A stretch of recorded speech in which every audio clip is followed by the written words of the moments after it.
I could give a damn what your opinion is. This is about facts, not how you feel. From 1913 to the present, the inflation, the dollar, the price level has gone up 35-fold. Huge. We've had the big depressions and collapses and high unemployments and all that. Nothing. They didn't protect us from crap. And interest rates, we need to get rid of the government monopoly and money and go back to private money. He is a free trader through and through. He uses tariffs, quotas, and all this stuff to negotiate. That's all he has in the Ukraine-Russian conflict. That's all he had in the Gaza-Israeli situation. And he loves negotiating. He has in his hands and his toolkit all of these tariffs, quotas, etc., which are beautiful tools. This is a man who knows how to negotiate, knows what he wants, and is able to use it. So I am a huge fan of his, the way he handles this. Don't make the mistake of not taking him seriously and thinking that he doesn't know what the hell he's doing. He does, and he really does.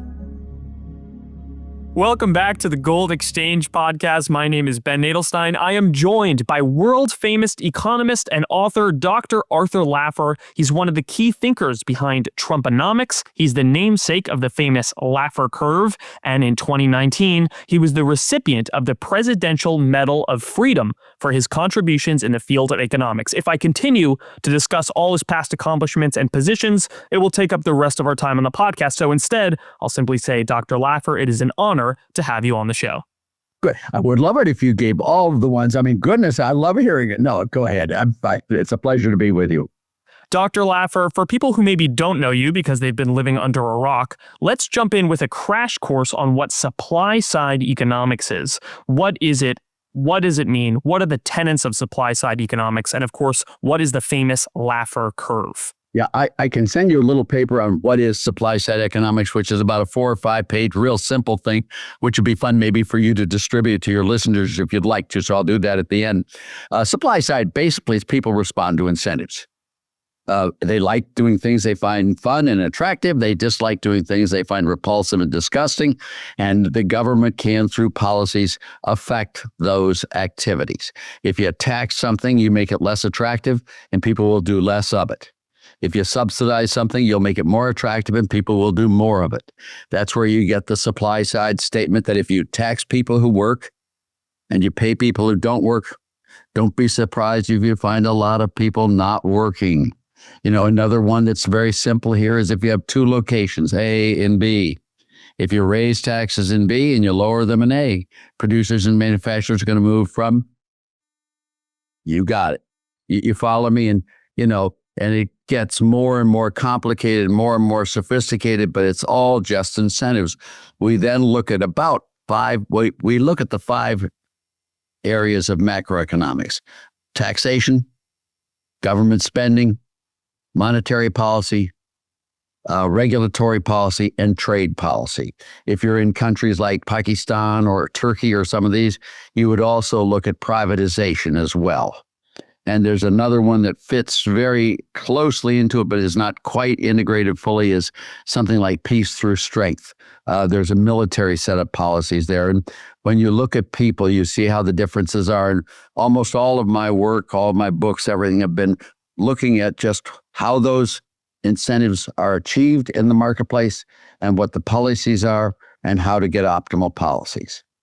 Dr. Laffer, you're famous for something called the Laffer Curve. You didn't necessarily invent it, but you are definitely the one to popularize the idea in recent years. And when I try to explain the Laffer Curve to my mom or to my grandma, I usually use famous Shark Tank investor Mark Cuban's framing, which is, would you rather have 100% of a grape or 10% of a watermelon? And people really get that. But Dr. Laffer, let's have you I've never heard that before. Mark Cuban's not my favorite guy, but I'd never heard that before. That's great. I'll consider it stolen. Please steal it, and we'll have to thank Mark Cuban for the idea. Maybe you guys can have a podcast together. So, Dr. Laffer, for others than Mark Cuban, please explain what is the Laffer Curve and why does it matter?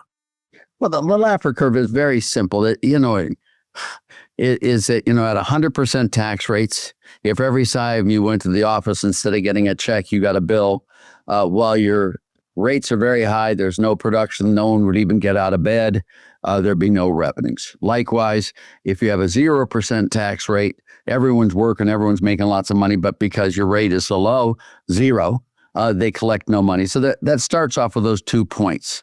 And then as you start lowering the rate from 100 to 99 to 98 to 90, sooner or later, some people will start working, they'll start collecting money.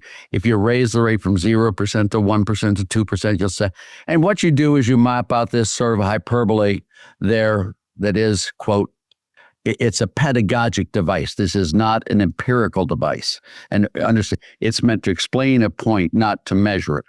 And what you find is there are 2 tax rates that relate to the same amount of revenue. The 2 run, a high one, a prohibitive range one, and a low one. And just in common sense terms, if you raise a tax rate, it's true. You collect more revenue per dollar of tax base. That's true. But it's also true that if you raise a tax rate, you're going to shrink the tax base. These 2 effects always work in the opposite direction. And when you get up in the upper range, when tax rates are high, when you have a long period of time, when you have a very small tax base, you get up in those areas, it's quite often true that if you raise tax rates, you get less revenues. And it really is true. I mean, property taxes are a classic example of it. In the top 1% of income earners, every single time the U.S. has raised the highest marginal income tax rate in the top 1% of income earners, the economy's underperformed. Tax revenues from the rich have gone down, and the poor have been hammered. Every time we've lowered tax rates from the rich, and this is just, we have every tax return. Every time we've lowered tax rates, the economy has outperformed. Tax revenues from the rich have gone up, and the poor have had a chance to prosper. Those are very, very true. And, that's my book with Brian Dimitrovic and Gene Sinkfield, which is Taxes Have Consequences. And we have every single tax return of the U.S. from 1913 to the present. This isn't, what's my opinion? What's your opinion? I could give a damn what your opinion is. This is about facts, not how you feel. And, we have all those data, and yet it is still amazing to me how many economists, professionals, don't know straight up from second. They don't know. They really don't. And it's just terrifying. Talk to us a little bit about President Trump. Obviously, there was major tax cuts from President Trump. Do you expect further tax cuts from the Trump administration? What do you see going forward from President Trump in terms of tax policy? He's really good at answering questions, and he's not shy. So I'm not going to in any way, shape, or form speak for President Trump. I've known him for a long time, never really well until 2016. Then I got to know him really well, but I'd known him for 20 years before he's very well aware of supply side economic policies. When I look at what he did in his first term, Operation Warp Speed, that was incredible. Instead of having to wait 13, 14 years for a vaccine, we got it in 10 months. Right to try. Who would vote against right to try? Well, a lot of people did. Then you look at his Tax Cuts and Jobs Act, which was a very good tax bill. Just the opposite of the other people. If you look at his healthcare price transparency, really understanding the incentive structures there, that's great. If you look at his deregulation of energy, it's amazing. So when I look at him, he understands this stuff. I spend time with him. And what I don't try to do is get him to tell me what he's going to do. All I try to do with the president is give him the information I think I have and that might be useful for him in making good decisions. He has a whole range of issues he's got to consider other than economics. And I'm not into social issues. I'm not into any of these other things. I'm just not. But I am into economics. And I really know my economics backwards and forwards, and I know the data and all that. And so to the extent I can, I try to help him on that. And I was with him, a week and a half ago, 2 weeks ago. I see him about maybe every 2 months, month and a half, 2 months, spend an hour and a half, just the two of us. Then just talk. We talk trash a little bit, fun trash, Well, we've had a lot of friends in common. I'm a little older than he is, about 6, 7 years older than he is. And, and we talk about substance and we talk about what he wants to do and stuff. And I've always asked him, I always make sure, please don't tell me what you want to do, because I don't want to have that burden of knowing what you want to do or who you're going to pick for this job or that job. We'll talk about all those things, but I just don't. That's where I am with Trump. And so what do I expect from Trump? I expect that this second term, the big, beautiful bill was great. I was really pleased. I think he did a great job on that. I think the healthcare price transparency, he really wants to do something on. Pharmaceutical price pricing, that we shouldn't be the highest. When we develop the drugs, we shouldn't be the biggest payers for the drugs. I mean, and I think, a lot of other stuff in healthcare that's really important. And I think he's just going to continue on the types of policies he does. And I wouldn't be surprised if you see him lowering tax rates further into the future. I mean, I talk about it a lot with him. And as you know, I mean, we have a lot of pay-fors sitting out there, like, all the contributions from 501c3s that are tax exempt, all the earnings there. I mean, we have probably, if you talk about a 10-year framework, which is what the tax bills are always put in terms of, we have probably $4 trillion worth of pay-fors, which means he could reduce the income tax quite dramatically from where we are now, 37%, even to something like 15%. He could get rid of the corporate tax if he wants. I mean, he has a lot of room to move in there on those. He'd have to get it passed through Congress, but I expect he would try to push that stuff pretty. I mean, that's what he's been doing, and he really understands this stuff.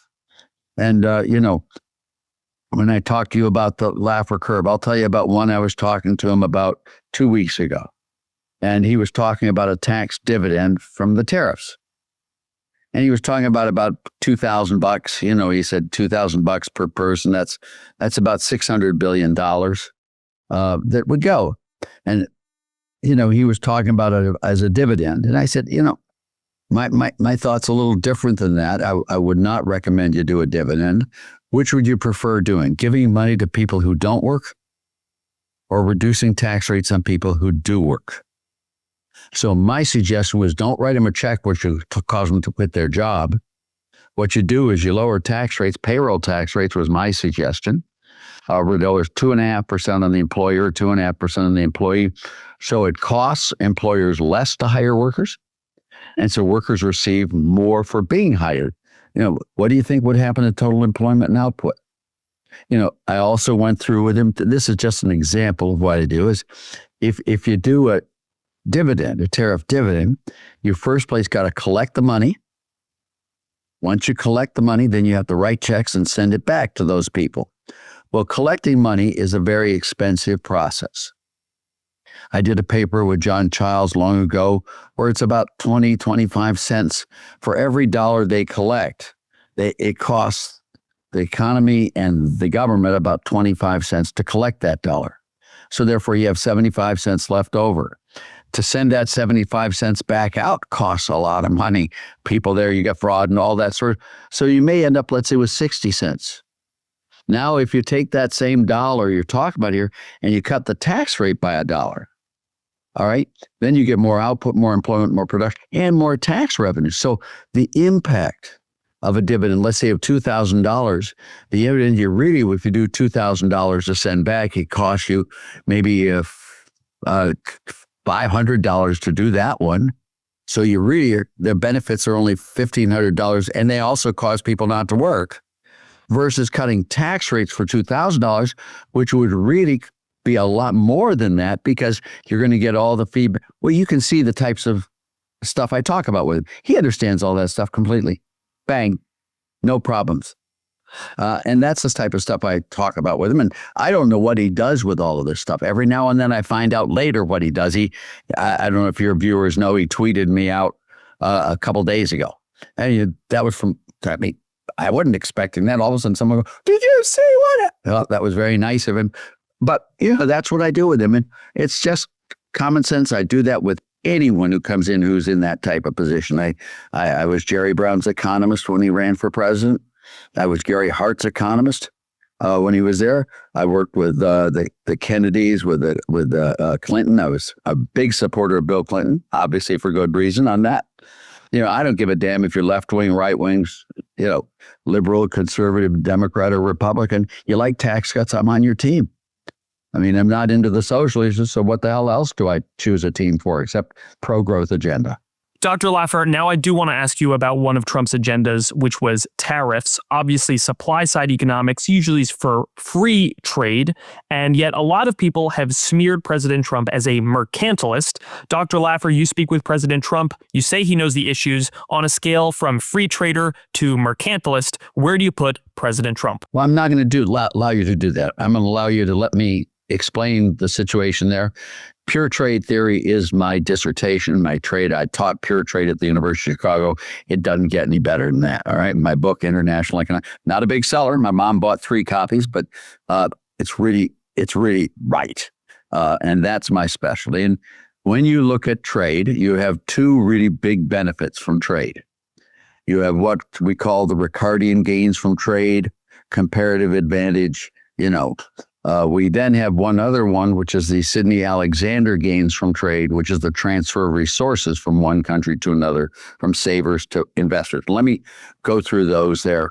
I mean, comparative advantage and the gains from trade is that we produce some things more efficiently than foreigners do, and foreigners produce some things more efficiently than we do.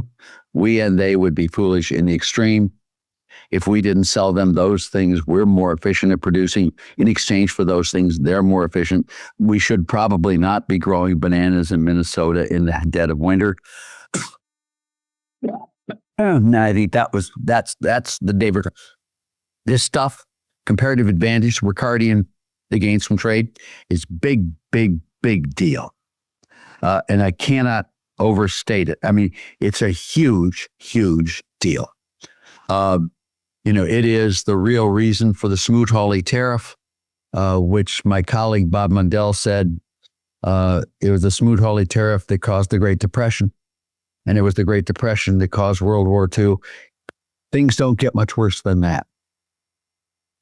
I was in the White House in 1970 to 72 when Nixon did the 10% import surcharge, the job development credit that excluded foreign-made capital from the investment tax credit. And the 70s really sucked. They were bad, I think, in large part because of what Nixon did. Then if you look at the other side of the Ricardian gains from trade, it's equally as powerful. The Kennedy round tariff negotiation of the 1960s was a major item in the go-go 60s. They're really huge prosperity. He cut tariffs globally dramatically. If you look at NAFTA under Reagan, which was passed by Bill Clinton. Thank God for Bill Clinton. I voted for him twice, just for the record. I did it. I thought he was really good. It caused the Reagan boom. It was part of what caused the Reagan boom. So no matter how you slice it or dice it, protectionism kills an economy.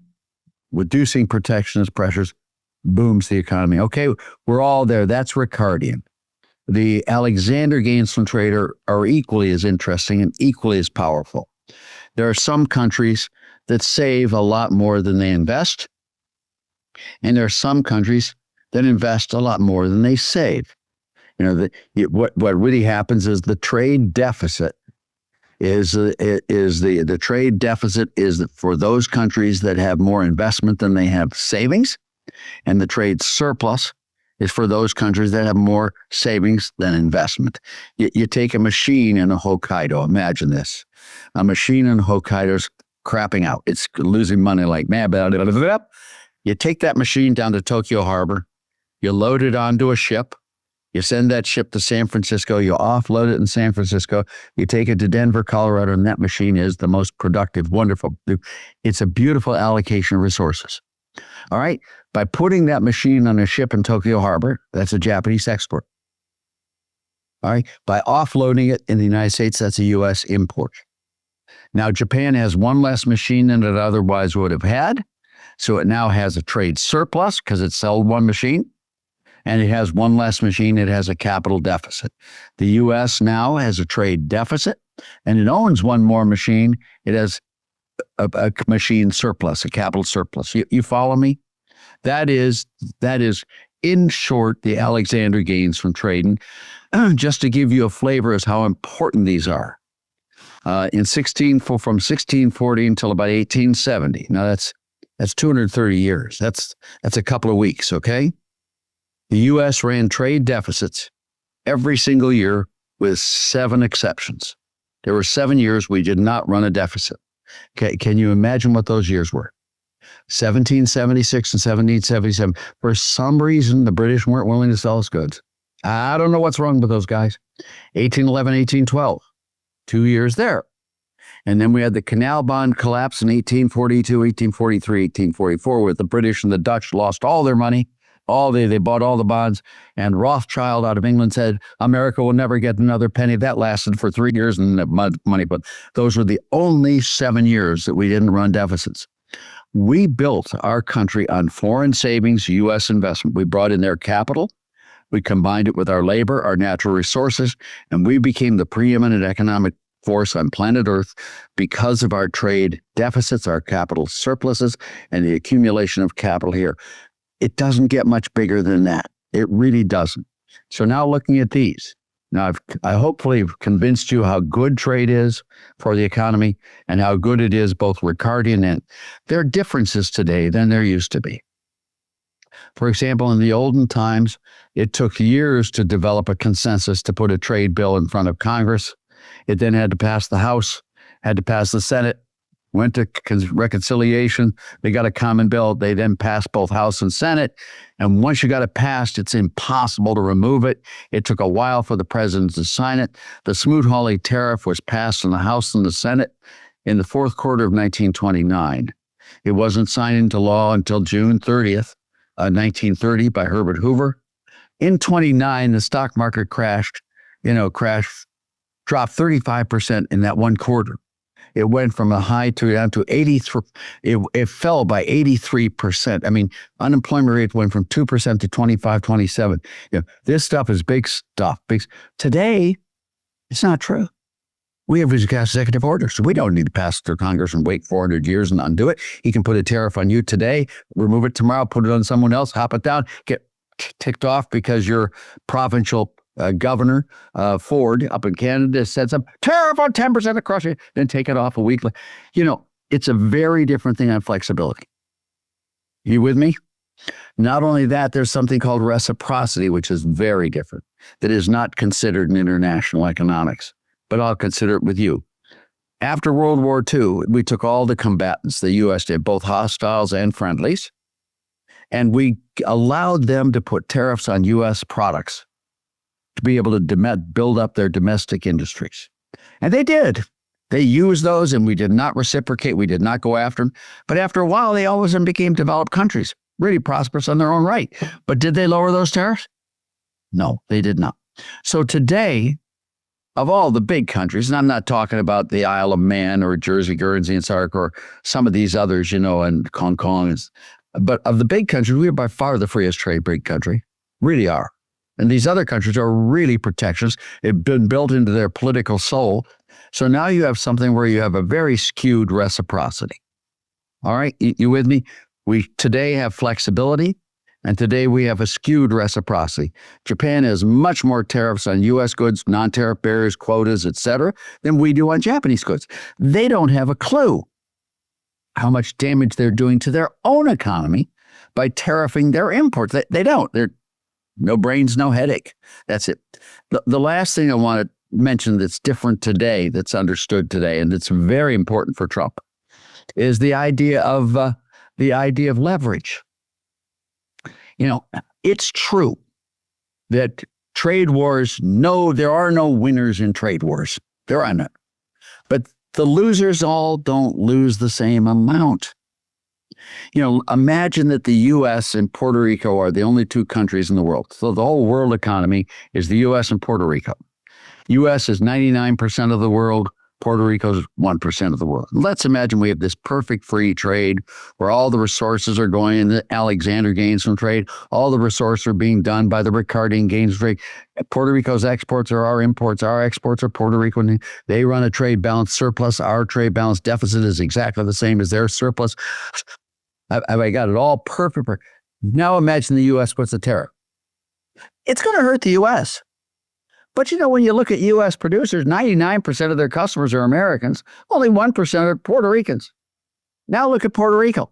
99% of their customers are Americans. Only 1% are Puerto Rico. Puerto Rico gets hammered. The U.S. doesn't. So there's a big leverage factor here. If I'm trying to get you to do something, I got a little leverage over you. Now, for most presidents who are brain dead, they don't understand anything of what I've told you. But Donald Trump does. He's a negotiator.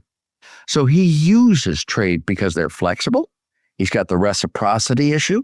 He's got the flexibility. He uses it to negotiate better deals. Now, if you look at the 5 deals he did in his first term, if you look at USMCA, that's an improvement in trade.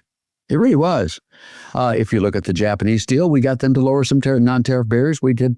It was improved. South Korea deal was also freer trade. If you look at Brazil and Colombia, the other 2 deals are all. So when you look at him, he did freer trade deals, not less, by negotiating with these people and bringing them in. Now, I can tell you one story about his first term. He was at the G7 meeting in Ottawa. This is well recorded. And he had to leave the meeting early to meet with Kim Jong-un in Singapore. You remember I got a button, I'm a pusher on my button, figuring your button and all that stuff. And he had to leave early, and he said, "Excuse me for leaving early. I know, but none of us wants nuclear war now, do we?" No one raised their hand. So nuclear was not very popular in that discussion. He said, "I have to leave early, and please forgive me, but the U.S. has got a deal to make with the rest of the 6 of you. We today are willing to get rid of all of our tariffs, all of our non-tariff barriers, and all of our quotas if you are." And they looked at him and looked down at their shoes. "Bye, Donald. See you later." He is a free trader through and through. He uses tariffs, quotas, and all this stuff to negotiate. That's all he has in the Ukraine-Russian conflict. That's all he had in the Gaza Israeli situation. That's all he had in the African. He uses, and he loves negotiating. To be honest with you, I'm a wuss. My fallback is my pushback. I don't know what I'm doing. I wet my pants. I cry. I roll in a fetal position.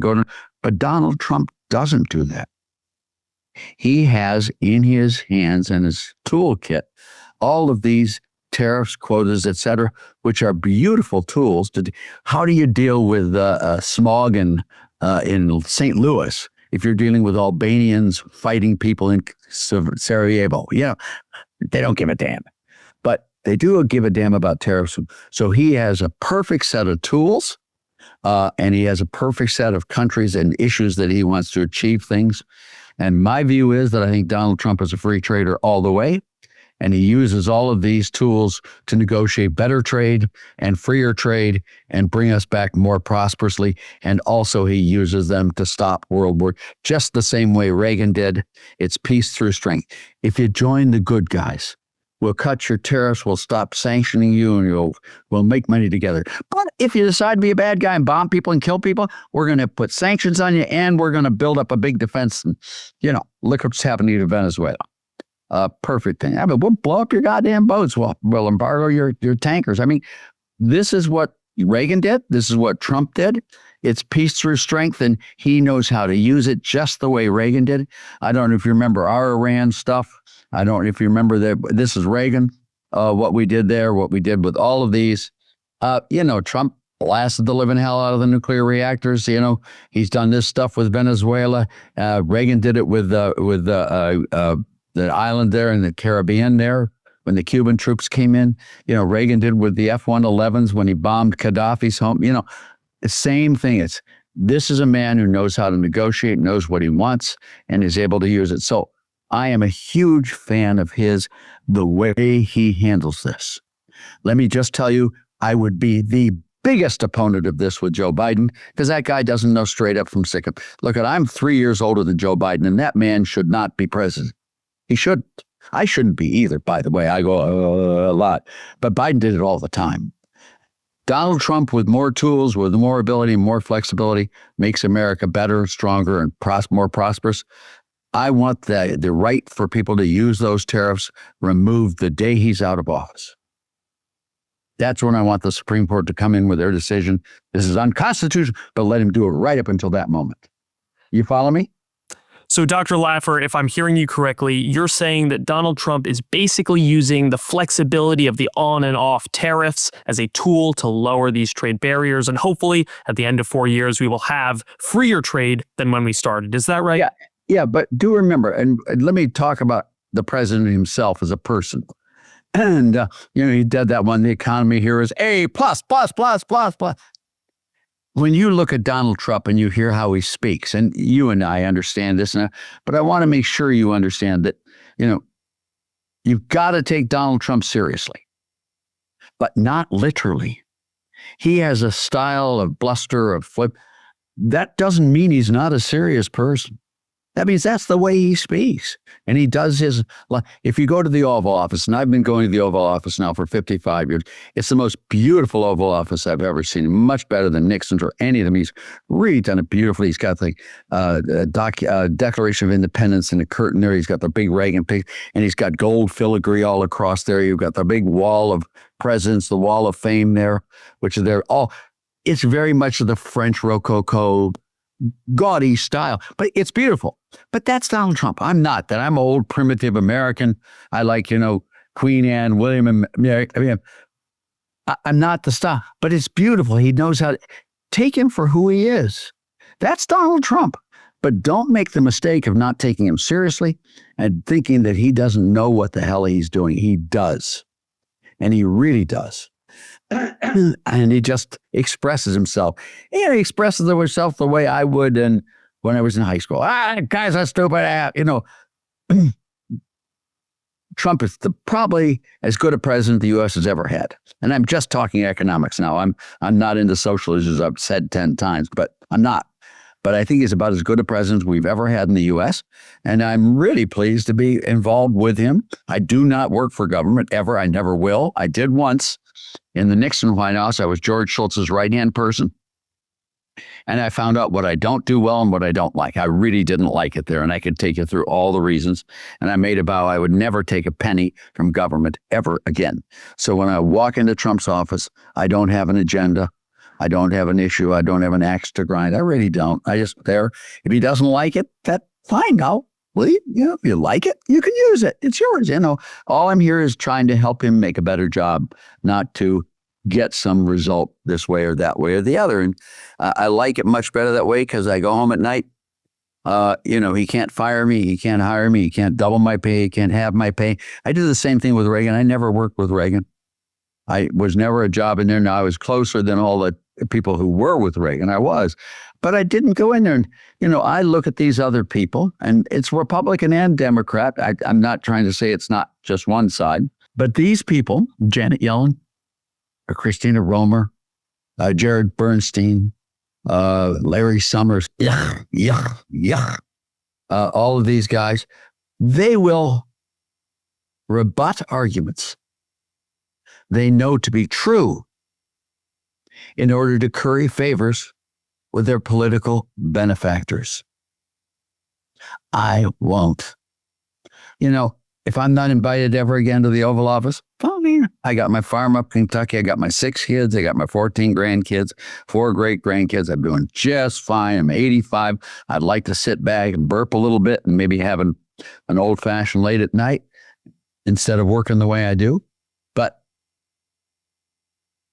I don't have an axe to grind. And when I talk with the president, I try to tell him as truthfully the things I believe I have. I do make mistakes. Don't get me wrong. I do, but not because I'm biased to do it. And these other people are. They butter up and kiss butts all the time because they want to impress the president. I don't. Dr. Laffer, I want to ask you about maybe one of your mistakes, which is Nixon and the closing of the gold window. Obviously, you were not for the closing of the gold window. Maybe that was our friend Milton Friedman. But talk us through what happened in 1971, the closing of the gold window, and then, in your opinion, why that matters today. Okay, let me start with the first part you said. I disagree, and put it into the other.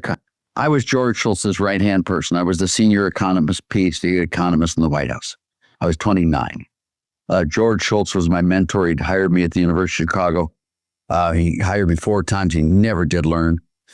He never did. And, I went there. Yes, you're completely right. I disagreed with almost everything Nixon did. I really liked Nixon as a person. I did. He was really entertaining, fun, brighter than hell and all that. But what he did, I told my mom one time, I said, Mom, you won't believe it, but I just wrote a speech for President Nixon.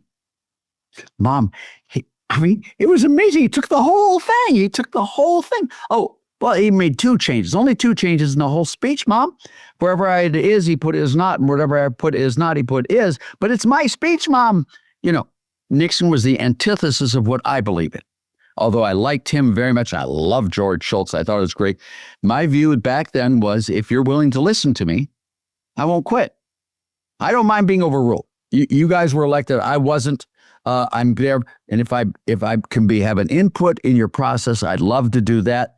But if you don't want me as an input, let me go home. And so I stayed there with George Shultz. I put my inputs in.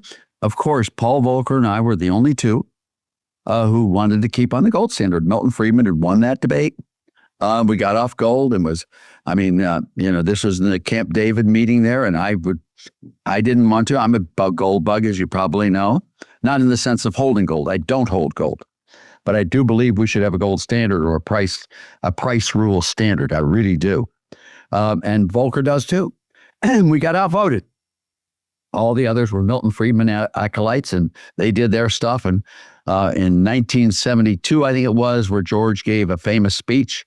He said that the U.S. is raising the price of gold to $42 an ounce, a price at which we will neither buy nor sell gold. Now, what the hell is he talking about on that? And then I wrote a piece in the Wall Street Journal. You may want to go back and look at it and show some of your people there. The bitter fruits of devaluation. I did that, and to devaluations help trade is my specialty area. I got resoundingly booed. And remember, I was 30 years old. So, pretty young. I'd just gotten tenure at Chicago. So I got the fastest tenure there ever. But this was my downfall. I mean, everyone was on my tush. Everything was. And of course, I didn't know how to handle myself. I was a professor. I didn't talk to people. I chewed gum. I had those bee things, the antennae out of my head. And, I wrote this thing, and if you go back and look at it, Milton Friedman wrote a better critique of it. So did Gottfried Habler, Paul Samuelson. They all said it was stupid. There's no way you're going to have hyperinflation in the U.S. And I say, if you devalue your currency, all right, our prices have to rise relative to their prices by the full amount of the devaluation. Trade will not be impacted at all, and we're in for a real inflation book. And if you go back, Bob Bartley of the Wall Street Journal wrote in the parentheses when Dr. Laffer told us this would happen in a meeting with our board, and that you can see how I do it. That's how I did. So I wasn't surprised. George Shultz, who did not like that piece, he didn't. He said it was a bad piece. He thought it was shoddy economics, and he thought I should withdraw it and not publish it. I had a different take on it, and I did publish. Now, it didn't change our relationship at all. 4 years later, I asked him, I said, remember when you thought I did a crappy piece of bad, shoddy academic work on that paper? Yeah, and you saw what happened. Were you surprised? And he said, Arthur, I'll tell you, I was the least surprised person of anyone in Washington, which is the nicest thing in the world to say. And it happened. When you have a standard there, if you devalue relative to gold or other currencies, your prices are going to rise relative to the other country's prices by the full amount of the devaluation of the currency. That's it. And all the research that back then on that shows that to be the case. And, it's the case today too. But now it's different in the sense that we don't have a fixed rule. And now we see what's happening in the private market, where with crappy government currencies, government fiat money on back paper currencies, you're seeing a resurgence of gold. You're seeing a resurgence of cryptocurrencies. I'm on probably 4 crypto boards. I love cryptocurrencies. I think it's the private market's attempt to take away the government monopoly on money and bring us back to a sound. And I especially love stablecoins. I think they're really cool. Bitcoin and gold, they serve a different function. Gold can serve the transactions medium function, but it's not that good at it. But stablecoins are great. I don't know if you agree with me on that or not, but they're really wonderful. Dr. Laffer, I actually want to ask you specifically about stablecoins. The biggest stablecoin is Tether. They are a US dollar stablecoin. They also have a gold stablecoin as well. But Dr. Laffer, in your opinion, because now there are these stablecoins which are available worldwide, has this cemented or reinforced the dollar's world reserve currency status, because now anyone in Namibia or Chechnya or Ghana or Switzerland, they can say, why do I need the lira? Why do I need my local currency? I'll just go on my phone, I'll buy a US dollar stablecoin, and I'll be as patriotic as Dr. Laffer. Do you think that the world reserve currency is now cemented because of stablecoins for the dollar? I wish you hadn't used the word cemented. It's improved, but it's not cemented. I just talked to Paulo probably 3 weeks ago at length. Stablecoin, his Tether, is an extraordinarily ingenious tool, especially in places where they don't have money. Let's say the Maasai tribe there, they trade in cows and blood, blah, blah, blah, blah, and if you have dollar bills, you slip and fall in the mud hole and your dollar bill's ruined. And it's perfectly there for phones to do it. It's an amazing, amazing thing. And it is revolutionized. It's revolutionized Turkey, African countries, all of these places don't have. It's got a problem with the big countries, us, the U.S., London, Japan, all these, where most of the monies are transferred. The reason is that stablecoin, what they do is they issue a dollar, and then they immediately offset. They collect their dollar, they then buy a short-term bond or note, whatever, a T-note, T-bill, longer, whatever it is. They do a little bit of other stuff that I wish they wouldn't do. That, I don't like them doing gold and Bitcoin in there, but they do a little bit, just, I don't know, salt and pepper and Louisiana hot sauce or something. But they should just be a dollar.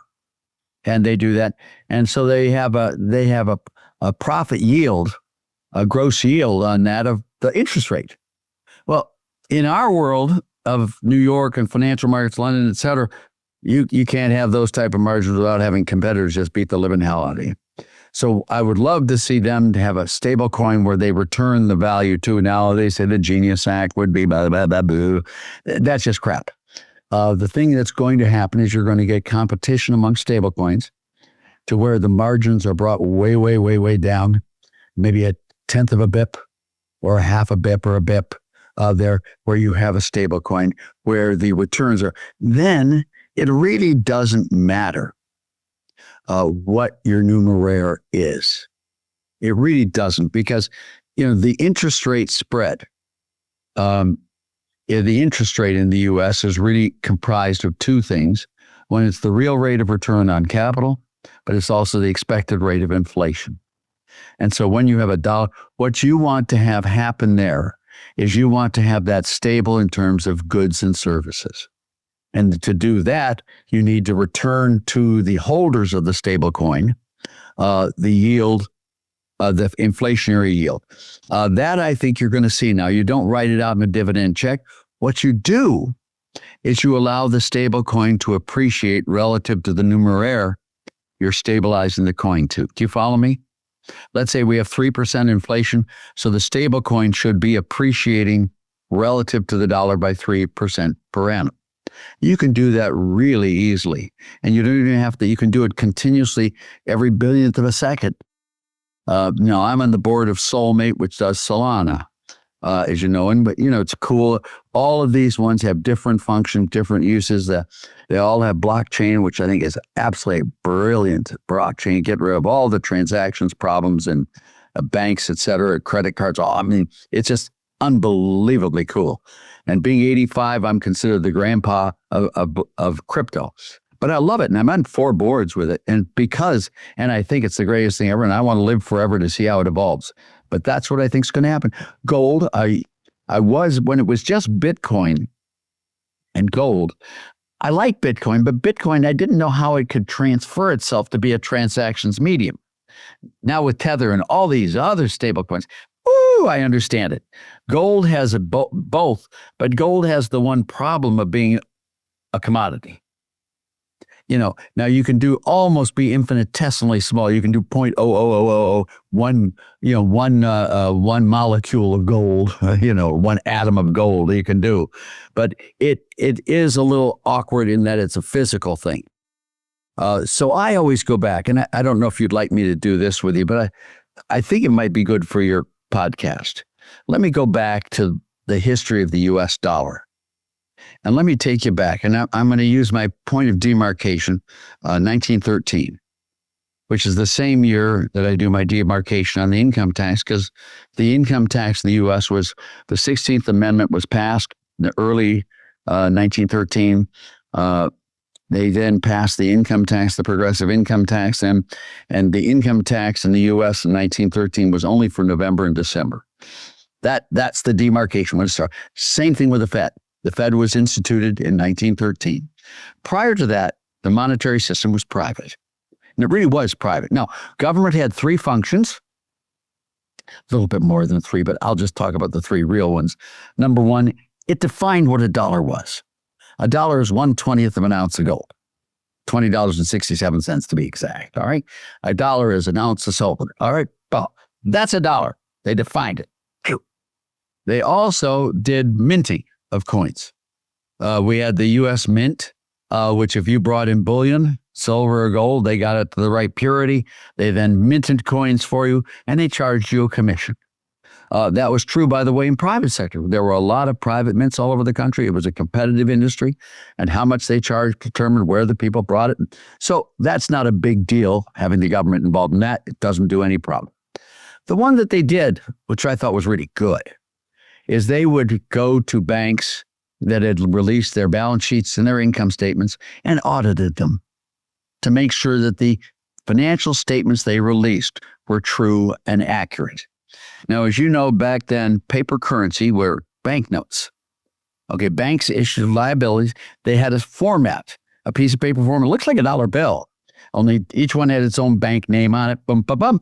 And some of those that sold a slight discount to others, there was a slight things there, and that was all cool. It did that, and the banks and the Fed audited the balance sheet. That was the world. And if you look at that was the world from 1776 until 1913. That's what's that, 137 years? Right. Then we had the Fed come in, first time to nationalize money. Then they did it with state banks versus federal banks, and they made you have reserves and treasuries, so they were strict. Yeah, all that stuff. Then you had the confiscation of gold in 1933. That was Roosevelt. He did it in March of 33, the Bank Holiday Act. Then he devalued the dollar, biggest wealth tax in U.S. history. The only country that made it criminally illegal to hold gold, U.S., that's us. Go on. I did my dissertation on the interest equalization tax and the voluntary foreign credit restraint program. I was in the White House when we went off gold in the Smithsonian. I've been there, done that and all. Now, look at the period from 1776 to 1913, 137 years. Over that whole period, the average rate of inflation was? 0. Good work, 0. Now, it doesn't mean there weren't some changes, but they could have well been changes in the relative price of gold. They didn't have to be inflation. All right. There was no inflation over that period. How many Great Depressions were there during that period? 0. We had panics, but panics lasted 2 weeks. And then it went right back, changed the ownership of assets. We never long bonds. Now, I use my favorite economist out of Wharton, Jeremy Siegel, whose partner is Jeremy Schwartz. They have the best data on interest rates ever. I trust those two guys to the hilt on doing it. If you look at the long bond yields, 1776, they're in the 5.5% range, and they drifted down. By 1910, they were in the 4.5% range. Any bops and wiggles? No. The long bond just never moved. Boring. Just what you want in a long-term capital. There were no 21.5% short-term interest rate down. None of that. Now, from 1913 to the present, the inflation, the dollar, the price level has gone up 35-fold. Huge. We've had the big depressions and collapses and high unemployments and all that. Nothing. They didn't protect us from crap. And interest rates. When we came into office on January 20th, 1981, the prime interest rate in this wonderful country of yours, you're too young to know, but was 21.5%. Mortgage rates were 16, 17, 18%. So, what the hell's this? We need to get rid of the government monopoly on money and go back to private money. And that's what Paul Volcker and I were talking about. And so when you rightfully point a finger, you were in the Nixon White House, that does not mean I supported it. In fact, I was opposed to it, but I was a kid. Not only was I a kid, I really do believe that if they listen to you and if you're articulate, you can make a difference. And I didn't resign in protest. That's not what I do. I try to help. I try to help people who are hugely opposed to me to change their minds or to soften their positions. I'm not a virtue signaler. I'm just not. And so when I look at this stuff, should I have been there in the Nixon White House? Should I have resigned in protest? Hell no. I'm sitting there to try to make a better country. And so if I can convince Nixon to do a little less damage, I've done a good job. So there you go. There you have it. That's my story, and I'm sticking to it. For those who are interested on getting on their own private money standard, they can check out monetary-metals.com. Dr. Laffer, as we come towards the end of the interview, I'd like to do a rapid-fire round with you. This is a lightning round. You can answer these questions as short as you possibly can, and we'll do as many. Remember, I'm 85, so I drool. I'm a little slow. I'm things, so don't push me too far. I can't remember what I had for breakfast. But absolutely. All right. Don't embarrass me with something really quick. Dr. Laffer, which tax would you eliminate first? The income tax, the capital gains tax, or property taxes? I'm not going to be short on this. Property tax is the one I did in Prop 13 in California. But the one I did for Jerry Brown, I was his economist when he ran for president. We got rid of all federal taxes except for sin taxes.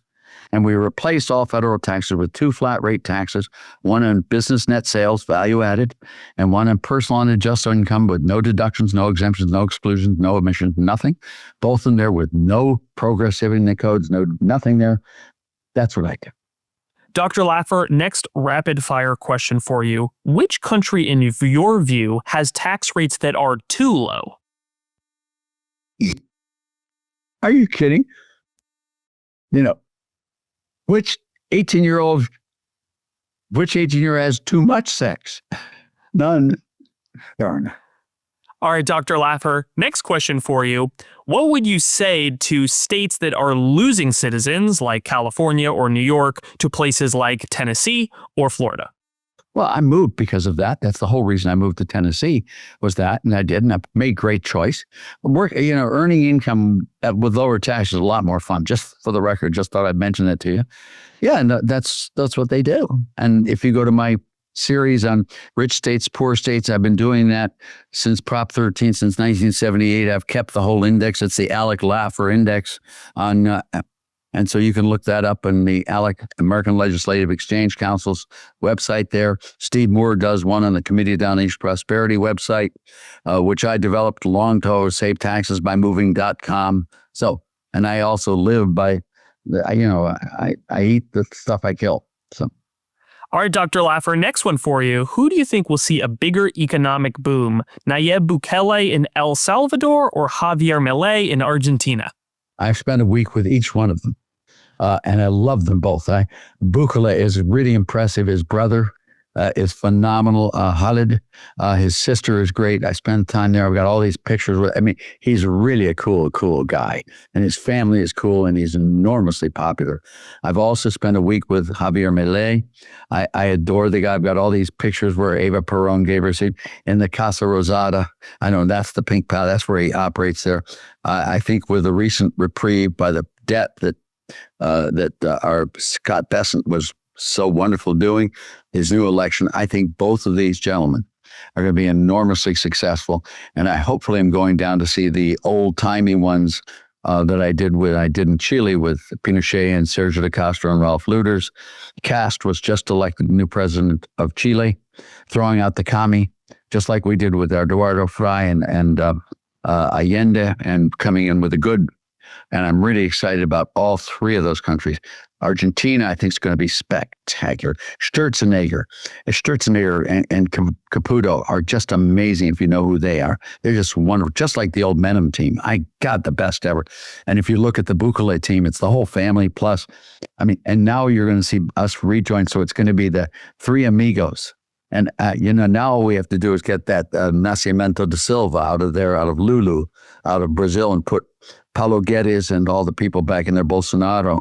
And then we're going to have everything. It's going to be the most wonderful continent in the world, from the crappiest to the most wonderful. Then Venezuela will not only interdict their ships, will also attack them from the back with all these other wonderful countries and provide them with good alternative free market, pro-growth economic presidential candidates. How's that? Laffer, that sounds great to me. Okay, next question for you. Who, in your opinion, was the best Fed chair and who was the worst Fed chair? Well, we had great Fed chairs as long as we stayed on gold. The damage done was minor. We had too much in reserves of gold, so we were allowing ourselves to have inflation, and by lowering the quantity of reserves over a long, long period. It culminated in 1961, 62 with the trip by Kennedy to meet Charles de Gaulle, where he threatened to cash in his dollars for gold, and that was William McChesney Martin did a great job. If you look at it after that, you got Arthur Burns, who did not do a very good job. You gave G. Millen Miller, who was not. Then Paul Volcker came in 79, did a great job of really going back to a price rule. I really like Paul Volcker. He, by the way, did not like me. He just didn't. I thought the world of him. And I loved Bill Clinton, too, by the way. I voted for him. He called me the worst thing that ever happened in the world, but I don't give a damn what he thinks of me. I thought he was great. And then Alan Greenspan, I thought, did a great job. And then you got the twerps. You got Benny Bernanke, who doesn't understand straight up from Sikkim. You got Janet Yellen. Oh! And then you got you got Powell. I mean, this guy asked his staff, "What should I do?" Paul Volcker told his staff what he was going to do. And I think the next Fed chairman, and I think it's going to be Kevin.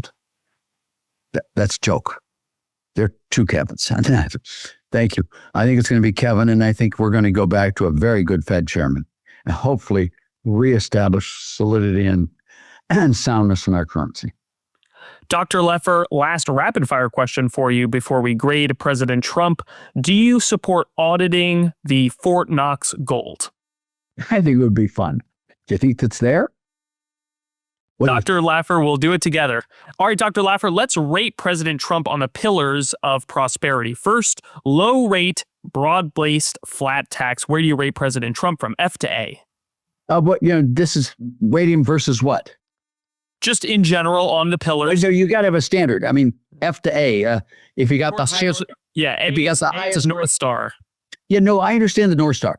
Relative to every other president of the United States is the best. Relative to perfection, he's good, but there's still a long way to go. Okay, next one, spending restraints. How's President Trump doing? Not well on the absolute standard, but a lot better than Biden. And he has all sorts of political constraints, and I would not. He's not done a great job on that one. It's just very hard, and he hasn't, but he's sure as hell better than anyone's around. He's not a Bill Clinton. Bill Clinton cut government spending by 2.5 percentage points relative to GDP. Clinton was the best on government spending control. But Clinton then had Newt Gingrich. He had T players. They could do it. Trump doesn't have that type of alliances. So, Trump has done a good job, a great job as he could, but it's still not, we have a long way to go on spending. And I loved him bringing in Elon Musk and the team. I think Doge was great, and we should have a lot more of Doge. But that's the one really bad area. Okay, next one, sound money. Where does President Trump stand? Trump is coming in now to being his own. He hasn't done anything yet this term because he hasn't had the ability to get control of the Fed and to control the Fed's balance sheet. He did a fairly good job as president the first one, but again, nothing like the ones in the 19th century and early 20th century because they were pegged to go. I mean, it's a problem that he wasn't able to solve. He did a lot better job than the presidents around him. But he didn't do as good a job as Reagan and Volcker did. They dropped it way down. And he had the problem there, and Biden blew it the next time. And I think Trump's going to do a great job here. But again, from an absolute standard, he's got a long way to go. Compared to his compatriots there, he's done a great job. Dr. Laffer, next one. This one might be tough. Free trade. How is President Trump doing? I think he's spectacular. You got to understand, I do understand trade, as I went through with you very carefully, understand it. If you're smart, and there are ways of using tariffs, quotas, non-tariff barriers to achieve objectives. Like, how do you get the Japanese to the table? How do you do it? Well, what you do is you go up there to them and say, I'm going to put 50, 100, 200% tariffs on you. If you don't, oh my God, don't do that, don't do it. We'll come and negotiate lower. They don't want to cut their own tariffs, but you have to threaten them. You have to get into negotiations. And I think he's probably as good a president on free trade as anyone I've ever seen. And I love Kennedy's round. I loved it. And I love NAFTA that Reagan did. And Reagan and Clinton, by the way, was under Clinton, it was passed. And I loved it. But I think Trump really understands this stuff and knows how to negotiate and do that better than anyone ever. I think he's spectacular on trade. All right, Dr. Laffer, last one of the pillars, which is minimal regulation. How's President Trump doing? We got energy deregulation big. He's proposed medical care price transparency. He's done the one for every rule you put in, you got to take away 10. I don't know. It's such a higgledy-pig. It's sort of like the bar scene in Star Wars, trade regulations are, because there's so many different ones and all this stuff.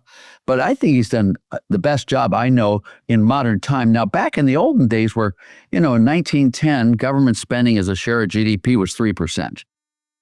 Yet, regulations were low. So how do you compare him with Thomas Jefferson? I don't know. But I think he's done a spectacular job in deregulation. Just spectacular. Dr. Laffer, what do you want your legacy to be? I want you to like my kids, my grandkids, and stuff like that. And, I'm just really happy with my life. I've had a great life, a fun life, and it's your turn to take, well, not quite yet. I got another 10, 15 years.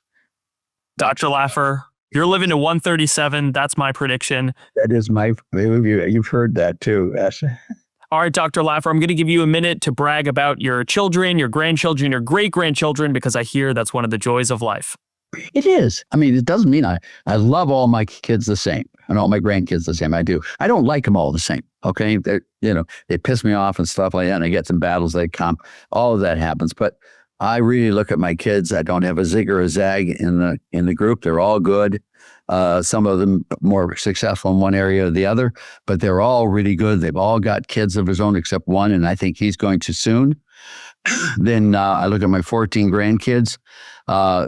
They're just spectacular. I mean, professionally academic. Now, my 6 kids they don't follow me in the academics, the math and stuff like that I do. I'm very much like my family going back. My dad was not, but my grandfather was a brain surgeon at Western Reserve Medical. All of this stuff. So, it skips a generation. My grandkids are all really scholars. And it's just amazing. I just couldn't be prouder of them. And I think they're going to have a lot of great grandkids. And, my view of the world is that, if you can't convert the rest of the world, just overrun them. And I'm going to do that. I'm like the Muslims. I'm going to be like the Amish. I'm going to be like the Mormons, and just have tons of kids and just increase my weight. And not one of my kids is an ultra lib or anything like that. I don't think there are any tattoos. At least they don't tell me they have them or any. I mean, I'm really sort of conservative, as you can tell. I don't mind if you have tattoos and stuff, but I don't want it. Yeah, Dr. Laffer, it's great hearing you brag about your kids. Okay, final question. What's a question I should be asking all future guests of the Gold Exchange podcast? Well, what you should say is, don't you think of you? What do you think of me?